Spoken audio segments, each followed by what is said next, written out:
અમરેલીની અંદર છેલ્લા કેટલાય સમયથી એક વાત હતી ને એક વ્યક્તિ કહેતો હતો કે અમરેલીમાં એક પ્લેન પડશે.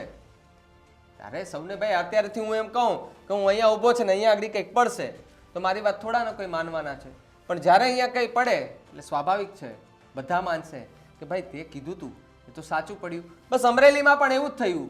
એક સામાજિક આગેવાન છે તેણે લગભગ 15-20 દિવસ પહેલા એવું કહ્યું હતું કે અહીંયાથી જે પ્લેન નીકળે છે એ શહેરોની આસપાસ ફરે છે, એ થોડા દૂર રહીને ફરે જેથી કરીને કોઈ જાનહાનિ ન થાય, અને જો પડશે ને કોઈને કંઈ ઈજા થશે તો એનો જવાબદાર કોણ? એની આરટીઆઈનો જવાબ પણ માગ્યો હતો, પણ આરટીઆઈનો જવાબ આવે એ પહેલાં તો પ્લેન છે તે ત્યાં ક્રેશ થઈ ગયું હતું. નમસ્કાર, આપ જોઈ રહ્યા છો ન્યૂઝરૂમ અને આપની સાથે હું છું ભાવિક. પહેલાં તો તમે અમારી ચેનલને સબસ્ક્રાઇબ નથી કરી તો અમારી ચેનલને સબસ્ક્રાઇબ કરો, બેલ આઇકનને દબાવો જેથી કરીને પડે પડતા સચોટ સમાચાર તમને તમારા મોબાઈલ પર તરત જ મળી રહે. વાત અમરેલીની કરવી છે. અમરેલીના એ શાસ્ત્રીનગરના ખુલ્લા પ્લોટમાં મિની પ્લેન ક્રેશ થવાનો મામલો સામે આવ્યો છે અને સૌએ જોયું છે કે એમાં એક ટ્રેની પાયલોટ છે કે જે પ્લેન લઈને પસાર થતો હતો ને ટેકનિકલ ખામી સર્જાતાની સાથે જ એ રહેણાંક વિસ્તારમાં પ્લેન સીધું જ નીચે રોડ પર આવે છે અને ત્યાં જ એ ભડકો થઈ જાય છે. પણ દુઃખની વાત એ છે કે ટ્રેની જે પાયલોટ હતો તેનું ત્યાં ઘટના સ્થળે જ મોત નીપજી જાય છે. પણ પોલીસ પ્રશાસન અને તેના સ્થાનિક લોકો પાસેથી જાણવાના પ્રયત્ન કર્યા તો કહેવામાં આવ્યું કે આ પ્લેનની અંદર એક જ વ્યક્તિ હતો અને જેનું મોત થયું છે. વિગતો એવી મળી રહી છે, પણ અમરેલીના સોશિયલ મીડિયામાં થોડા દિવસો પહેલા મિની પ્લેન અંગે વ્યક્ત કરેલી આશંકાઓ યથાર્થ ઠરી છે. અમરેલીના હિતેશ સેંજલિયા, આ નામ તમને વારંવાર સાંભળ્યું છે કારણ કે હિતેશ સેંજલિયા છે તે અનેક વખત પોસ્ટ કરતા હોય છે. આપણે એવું કહી શકીએ કે ભવિષ્યવાણી કરતા હોય, પણ આવી ભવિષ્યવાણી અમુક સમયે આપણે મગજમાં બેસાડી લેવી પણ ખૂબ જરૂરી છે. અને હિતેશ સેંજલિયાએ જે કહ્યું હતું અને 4 એપ્રિલે એને સોશિયલ મીડિયામાં પોસ્ટ પણ મૂકી હતી અને એ પોસ્ટમાં લખ્યું હતું કે કંઈક સર્જાશે અને હકીકતે એ હિતેશ સેંજલિયા નામના યુવકે 4 એપ્રિલે સોશિયલ મીડિયામાં વ્યક્ત કરી હતી દહેશત, અને દહેશત આજે લાગુ પડી ગઈ છે.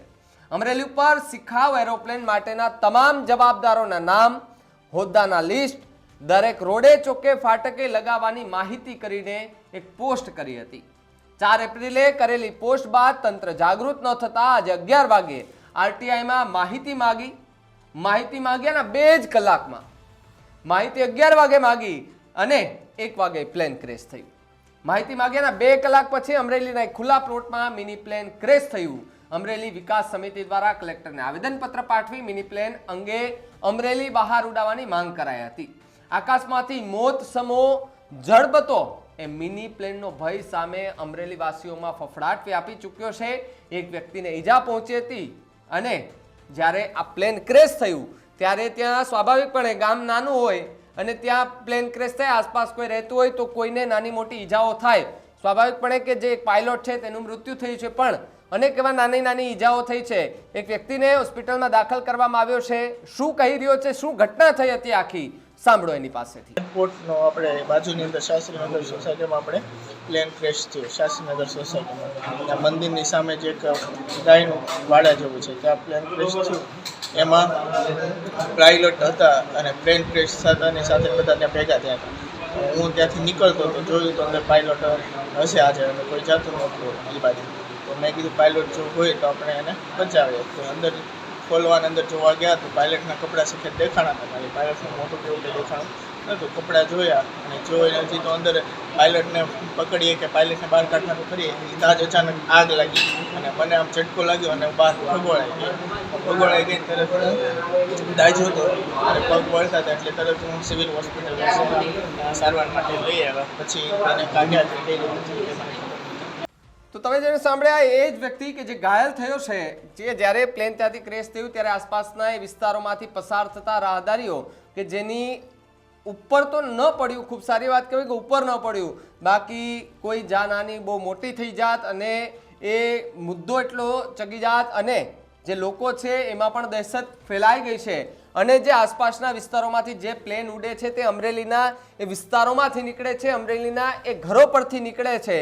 ત્યારે લોકો પણ એવી દહેશતમાં રહેતા હતા કે જો આ પ્લેન અહીંયા પડશે ને કંઈક થશે તો આરટીઆઈ પણ કરી હતી ને આરટીઆઈનો જવાબ માંગવા માટે, એટલે કે 11 વાગે આરટીઆઈનો જવાબ માંગવા માટે ગયા અને 1 વાગે જ્યારે આ પ્લેન પડે છે ત્યારે આપણે સ્વાભાવિકપણે માનીએ છીએ કે હિતેશ સેંજલિયા નામના જે વ્યક્તિએ જે પોસ્ટ કરી હતી, જો એ પોસ્ટ ઉપર થોડું પણ ધ્યાન દેવામાં આવ્યું હોત તો આજે આ ઘટના કદાચ ન બની હોત અને જે પાયલોટ જેનું મૃત્યુ થયું છે કે કદાચ મૃત્યુ ન થયું હોત, પ્લેન ક્રેશ થાય એવું ના નથી. ઘણી જગ્યાએ આપણે જોયું છે કે પ્લેન ઉડતો હોય ટેકનિકલ ખામી સર્જાતાની સાથે જ એ પડી જાય છે, પણ અમુક એને રસ્તાઓ ડાયવર્ટ કરવામાં આવેલા હોય છે, ત્યાંથી એમને પસાર થવાનું હોય છે. પણ આ જાણકારી મળે એ પહેલા અને આરટીઆઈની જે જવાબો માંગ્યા, આરટીઆઈમાં જવાબો પણ એમણે માંગ્યા હતા કે ભાઈ અમને આ જવાબ છે, એના સવાલો છે, એમના જવાબો અમને તાત્કાલિક મળવા જોઈએ.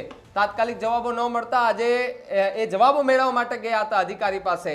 ત્યાંથી જવાબ મળે એ પહેલા તો ત્યાં પ્લેન ક્રેશ થઈ ગયું હતું અને આ પ્લેન ક્રેશ થતાની સાથે જ અનેક એવી ચર્ચાઓએ જોર પકડ્યું છે અને એ અમરેલીના શાસ્ત્રીનગરના એ ખુલ્લા પ્લોટમાં મિની પ્લેન ક્રેશ થવાનો મામલો હવે ખૂબ ચર્ચાનો વિષય બન્યો છે. માત્ર ગુજરાત પૂરતો નહીં, ભારતભરમાં આ મુદ્દો ખૂબ સળગી રહ્યો છે અને એમાંય ખાસ કરીને એક વ્યક્તિ કે જે સેંજલિયા છે, જેમની અટક છે, જે ભાઈનું નામ, અને એમણે જે પોસ્ટ મૂકી હતી એ પોસ્ટના આધારે પણ હવે તપાસ થઈ રહી છે.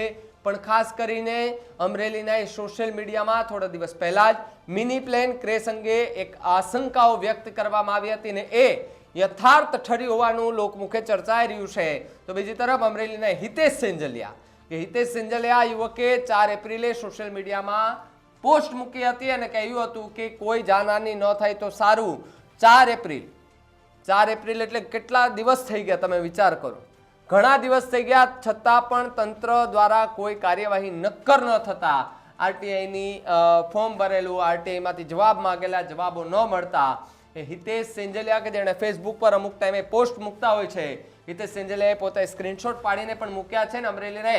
હિતેશ સેંજલિયા નામના યુવકે 4 એપ્રિલે સોશિયલ મીડિયામાં આશંકા વ્યક્ત કરી હતી. તો સાથે સાથે અમરેલી ઉપર શિખાઉ એરોપ્લેન માટેના તમામ જવાબદારોના નામ, હોદ્દાના લિસ્ટ, દરેક રોડે ચોકે ફાટકે લગાવવાની માહિતી કરીને આપી હતી, પોસ્ટ કરી હતી. 4 એપ્રિલે કરેલી પોસ્ટ બાદ તંત્ર જાગૃત ન થતા આજે 11 વાગે આરટીઆઈમાં માહિતી માંગ્યાના 2 જ કલાકમાં અમરેલીના ખુલ્લા પ્લોટમાં મિની પ્લેન ક્રેશ થતા અફરાતફરી મચી ગઈ હતી. અમરેલી વિકાસ સમિતિ દ્વારા કલેક્ટરને આવેદનપત્ર પાઠવીને મિની પ્લેન અમરેલી બહાર ઉડાવવાની માંગ કરાઈ છે. આકાશમાંથી મોત સમો ઝડપતો મિની પ્લેનનો ભય સામે અમરેલી વાસીઓમાં ફફડાટ વ્યાપી ગયો છે. હિતેશ સેંજલિયા કે જેણે પોસ્ટ મૂકી હતી 4 એપ્રિલે, એ વાતને તમે કઈ રીતે જુઓ છો ને આ ભવિષ્યવાણી તમે માનો છો કે કેમ, કમેન્ટ કરીને ખાસ જણાવજો. જોતા રહેજો ન્યૂઝ રૂમ. નમસ્કાર.